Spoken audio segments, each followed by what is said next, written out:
Today, sasamahan tayo ng isang taong not so pretty. So, huwag kayo masyado mag-expect, guys. Hindi. Sasamahan tayo ng isa sa mga pinaka-paborito kong kaklase sa buong buhay ko. As in, isa siya sa mga pinaka-strong, independent, and empowered woman na kilala ko. At ngayon, isa na siyang proud mom to be. Saring lang. Kung sino siya, makikilala natin siya dito lang sa Conversations with Phillip. Kapag sinasabing maganda sa JRU, tatlong pangalan lang talaga ang lumalabas sa survey. Phillip Crisostomo, Patricia Facundo, at ang kasama natin ngayong hapon, walang iba kundi si Jaymie. Hello! Oh my God, Mars, after 2 years! So, kamusta? After 2 years, ano na nagbago sa buhay mo? Wala naman. Charot. Ang dami. Lalo na ngayon. Pag nakita mo yung intro ko kanina, baka magbago sagot mo. Ay! Ano yan? Nakakaloka. Sabi ko lang naman, proud mom to be. Oh my God. Fake news. Ay, sorry, but no to teenage pregnancy. Yes. Yes to protection. Yes to protection. From virus From and virus, everything. from COVID-19. Yes, from all the protection. Gamitin lahat ng protection. So ano yung mga nagbago sa buhay mo, Mons? Well, first, college life. So, very new environment, lalo na ngayong since 2019. And graduate tayo ng senior high na, di ba?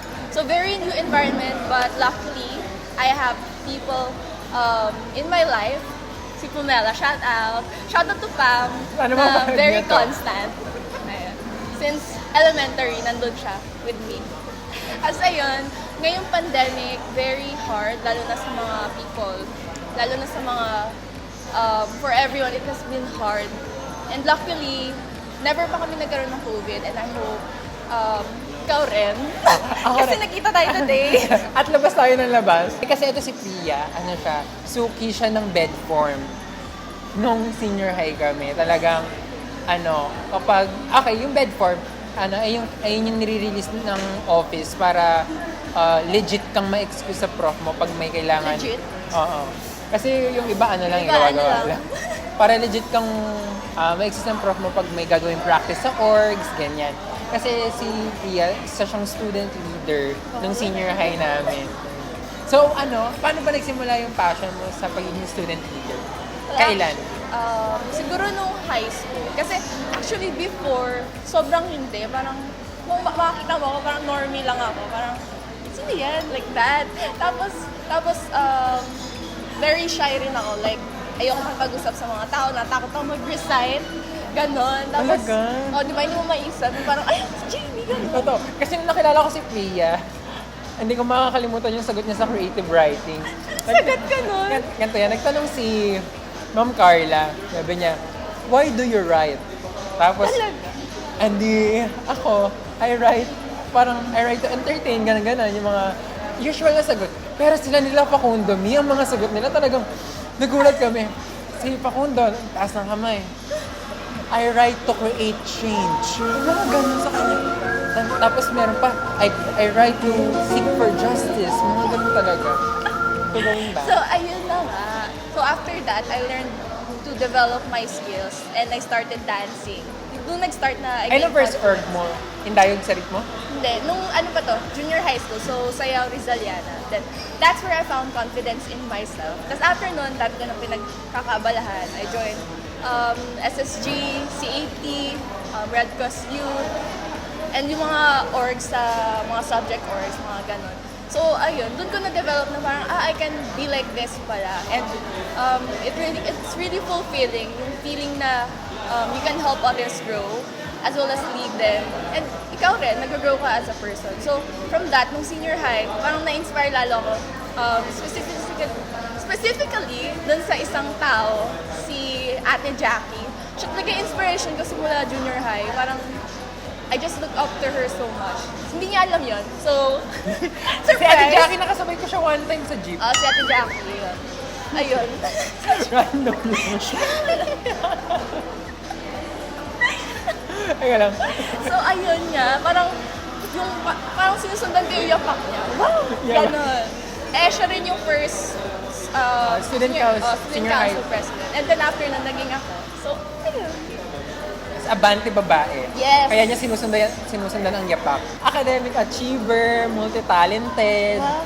Oo, kumakanta, sumasayaw. Wait, yung kumakanta, babe. Hoy, kumakanta ka. Hindi. Hindi ka kumakanta, pero na-singer talaga. Pero maganda yung boses mo. Sana nga.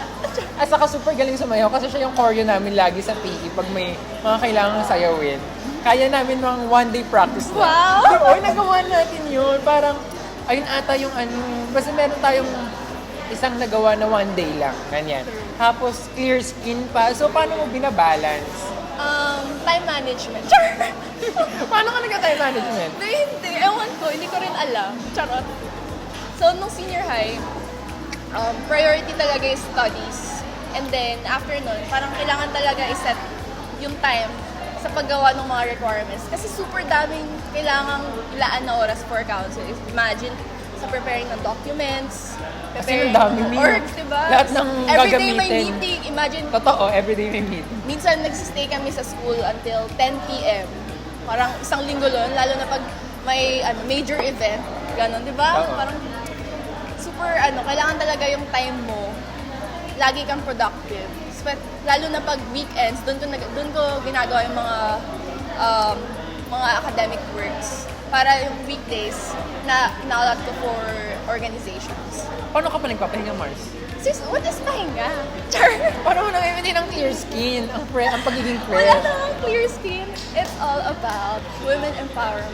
Akala ko, it's all about the jeans. Di ba kung hindi makareact? Sige, ulit. Okay. Paano ko nang-maintain yan? Well, it's all about jeans. Naka-jeans din ako. Sa buong journey mo bilang student leader, was there a time na may kailangan kang i-sacrifice because of an event, ganun, or may commitment sa org? Ano Yes. yun? Mostly time. Pero sa akin, that's normal because pag nag-commit ka sa isang organization, part talaga yun na mag-sacrifice ka ng time because you will be dedicated. Pero, one thing that I remember, two things rather, it's not from me but from others. Parang, nung senior high kasi, sis, ang sabi sa akin, parang pangalawa lang ako sa list. Parang, Ng ano? sa HE. Di ba top 1 si Jalika? Top 2. Ah, okay. So, pang second ako. So, ako, knowing that, I was very happy. Parang, wow, syempre, dami kong inaasikaso. Parang, that's a big thing. And then, parang may nagsabi sa akin, prof, I don't remember who, pero, ayun, may nagsabi sa akin, prof, sabi, Kung natatandaan nyo guys, comment down below. Kung kilala sabi nyo. sa akin, sis, sabi niya, ayan, nag-council ka kasi, top 2 ka lang tuloy. Parang, Hanggang, hoy, no achieve top 2, ang laking bagay na nun. Ako nga hindi ako nagka-council nun, pero hindi ako sasali kahit sa top 3. tas, ayun, and yung second naman, di ba nga yung isa academic, yung isa naman sa org, kasi sumali ako ng duyog. So, parang may award na hindi ko nakuha kasi nag-commit ako sa iba. But I didn't regret it kasi pangarap ko talaga since elementary na sumalpak dyan sa stage. Sa evening presentation? Oo, evening presentation kasi yun yung first and last time ko. Oh. So, ayun, took the Ay opportunity. talaga, yun na yung first and last mo? Yes. Kasi lagi ako morning, afternoon, tas either sayo Rizaliana, ganun. Or art dep, yung behind evening production. First time ko talaga yung ikaw yung mag-act, ganun. So, ayun, very siya sa akin. Masaya ako kasi na-fulfill ko yun. Pero, there are people talaga na who will judge you and say things like that. Uy, pero alam mo, nagustuhan ko. Hindi mo parang hindi mo pinasok sa isip mo yung sinabi ng prof na oo nga, nag-council ako. Diba? Because, siguro grateful ka lang na tao. yes. Ganun ka. Parang syempre, hindi ko maiiwasan maisip ko rin sa kayo, mga ganun. Pero, looking on the brighter side, it's more than just the title. Kasi I found the family. Lalo na yung mga kasama namin doon. It's super worth it lahat ng pinagsamahan namin. Lahat ng time, effort, sacrifice, lahat ng paghihirap na pagdaanan namin together. Worth it yun. Ay, baka maiyak na sila. Baka maiyak na. Shout out to Council Fam. Shout out to Sir Leo. And Ma'am Carla. Hey, Ma'am Carla. Scribe. Kasi ka-office namin sila. Sa kabila lang sila. Almost 11 years ka sa JRU. Yes. Grabe, parang almost all your life mo doon ka. So, simula grade 2. And nung lumipat ka sa PLM, paano yung nag-adjustment? Super adjust Bukod sa talaga. layo, As in, yun yung pinaka-problem. Alam ba, isang first time ko mag-commute, naiyak ako. Sabi ko, parang ang daming nilakad, hindi ko... Wala kang kasabay? Hindi mo kasabay si Sabay Pam? ko yung jowa ko. Tapos ayun, Ay, Aaron. first time ko pumunta, naiyak ako kasi... Dahil? Because? Sobrang layo. Ay, imagine, dati, ang commute ko lang, 15 minutes, go, andyan na. Tapos biglang 2 hours, 3 hours. Ganon. Hindi ka na-late sa klase mo. Hindi, enrollment pa lang. Okay. Parang inisip ko, tutuloy ko pa ba to? Ang layo-layo. Ganon. Para ako rin, first time ko na lumayo, na hindi ako sa Mandaluyong mag-aaral. Sanay kasi ako yung walking distance lang. Yes. First time ko yung lalabas ako ng Mandaluyong. Lalabas ng mundo. Char! Oo, eto na yung Mandaluyong labas. Bro, sabi pa sa nanay ko, ayan, ginusto mo yan, di ba? Sabi ko, okay. Nagalit na yung nanay. Okay. Paano ka binago ng PLM sa 2 years na yun? Well, actually, mas na-focus ako sa ACAD since college na. I wasn't able to join other orgs for the meantime kasi di ba 1 year pa lang and then nag-lockdown. So, technically 1 year lang yung face-to-face. And nag-focus kasi ako sa ACADS noon since super layo na travel time. Parang hindi ko kakayanin mag-join ng other orgs. And may iba akong Biyahe pa lang commitment. nakakapagod. May iba akong commitment. Parang nag-focus ako with my relationship with other people. With other people. Other people, with my friends, Socialization, with my family. Ganun. Okay, hindi tayo makarelate doon. Parang socialization lang tayo. Dahil sineselebrate natin ngayong buwan ang International Women's Month. Katulad nga na sinabi ko sa intro kanina, I see you as a strong and empowered woman. In your opinion, what is the biggest challenge women are facing in our country today? Well, personally, I think that each issue that every woman is facing is equally as important. So, I think that there is no single biggest problem because as I see it, lahat sila magkakamantay and all of it are very important. So, I believe that it is a collective burden that everyone, not only women but also men, should address. Kasi if we won't address it as a whole, then we won't be able to resolve that issue. For example, isa sa rampant issue among women is discrimination. Discrimination in the workplace, discrimination in school, in the household, in society, and basically discrimination almost everywhere. So, isa yun sa pinaka-rampant issue na halos everyday mo may encounter kahit saan ka pupunta. So, for example, me, I've been discriminated as, babae lang yun, hindi niya kaya ganun yan, hindi niya kaya yan. They set that boundary to women because of their gender. And by that, nagkakaroon rin kasi na yung norms, parang kung babae ka, hanggang dito lang yung kaya mo. Kung babae ka, hindi ka pwede dito. Kung babae ka, hindi mo kaya gawin to. Parang some people see that men are here and women are below them. So it's very rampant. Parang, sa school, there are instances where hindi pwede maging ganito kasi babae ka. Hindi ka pwede mag-hold ng high position because you're a girl. Or sometimes they won't even hire a woman because of the possibility na may maternity leave. Sabihin, mas maano yung gastos, wala naman. Sometimes, nagkakaroon ng ganun. And it's very sad that there are not enough platforms given para ma-light up tong mga issues na ganito. So, those are just some of the few examples that we face every day. So, aside from that, one issue that I've faced multiple times is victim blaming. So, very rampant, no? Especially nowadays. Some people have this perception that responsibility ng woman or responsibility ng isang babae kung ano yung magiging reaction ng iba towards her. Parang, why would you blame a woman because of the way she dressed? Why would you blame a woman because she's showing too much skin. Why would you blame a woman na who's showing her identity, expressing herself, showing how much confident she is? Why would you blame her for that when in fact we are all responsible for our actions? Parang isa yan sa pinaka issue that I see in our generation, especially in our society, right? Lumabas ka lang dyan, kunyari may nag-wolf whistle sa'yo. Madalas sasabihin, ikaw kasi masyadong yung damit mo, masyadong provocative, masyadong maikli yung short, masyadong ganito. Lagi na lang masyado and not enough, bakit mo ginawa yun? Parang, I don't know why people still have this perception na kasalanan ng babae kung bakit ganyan ang ugali ng hindi lang lalaki kasi because there are other people. So, it is not... Yung mga nang-harass. Yes. So, lalo na yung mga, kunyari mga naka-pictures, merong, diba, gusto ngayon ng social harassment. Cyber harassment rather. Cyber harassment. Yes, and I've personally encountered that. Ayun ba yung...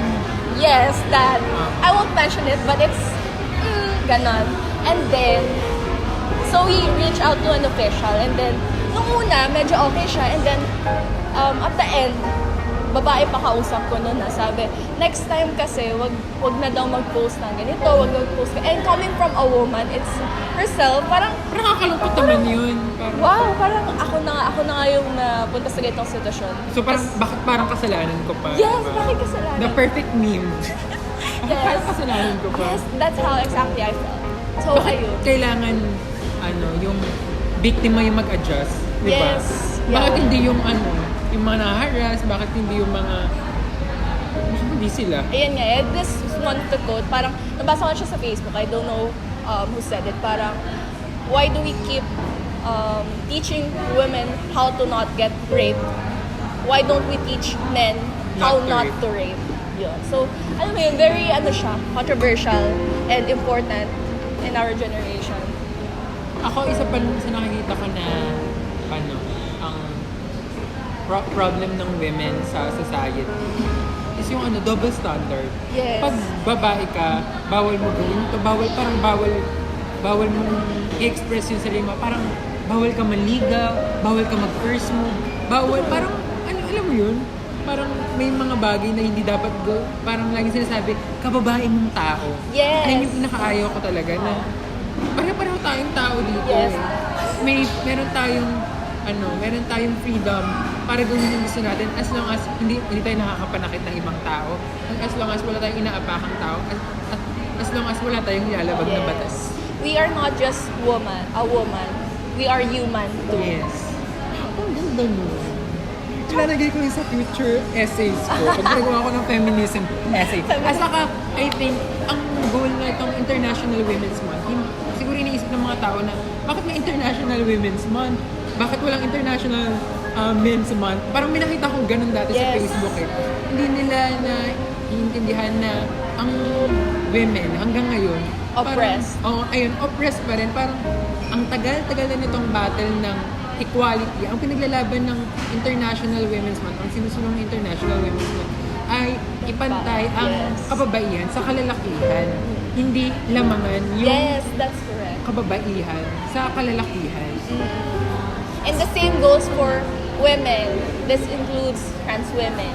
Yes. Yeah. So, not only... Kasi yung iba, they see women parang, babae ka, pero ito hindi. Pero collectively, they are also women. Trans women or women. Kahit ano pang Yes. ano pang sabihin. I agree.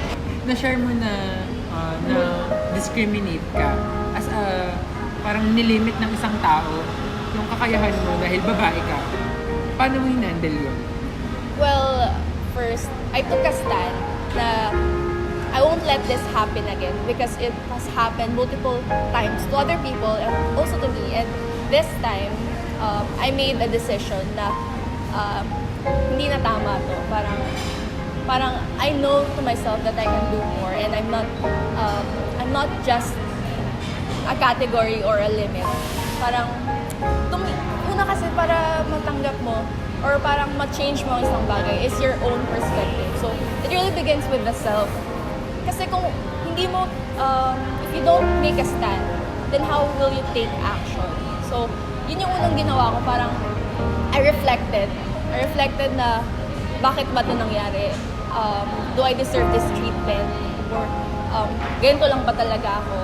It made me realize that if I make a stand, I'm not just standing or fighting for myself, but I'm fighting for others also who have experienced this to make a stand. Kasi it's like a domino effect.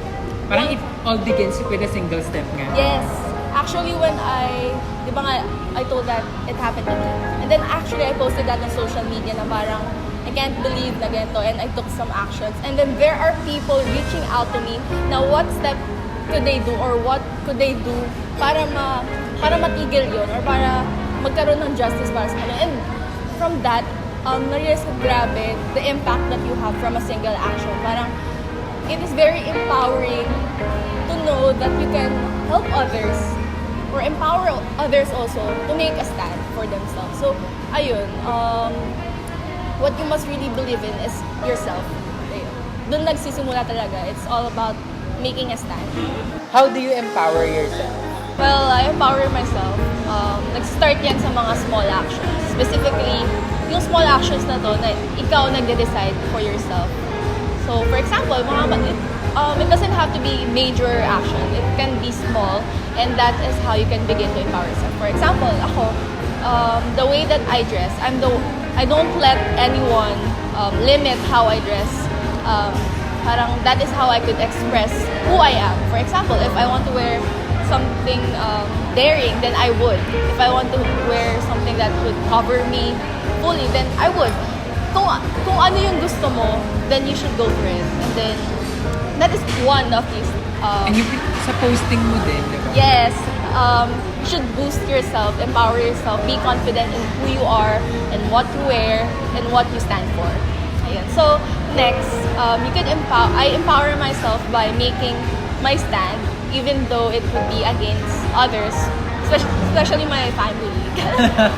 So, Parang nakaka-relate dyan. yes. So, ayun, doesn't have to be in a negative way. Everyone is entitled to their own opinion naman. But for me, I feel that I empower myself whenever that I feel that I am making relevant stand to the issues we are facing in our society right now. And lastly, I try to find something that I am passionate about, because once you are passionate about something, then that is where you could show your creativity, show your individuality. Yes, that's where you could grow. And from that, you could also help others grow. Because empowering yourself doesn't have to be a major step. It could start small, and all these actions lead towards a greater change.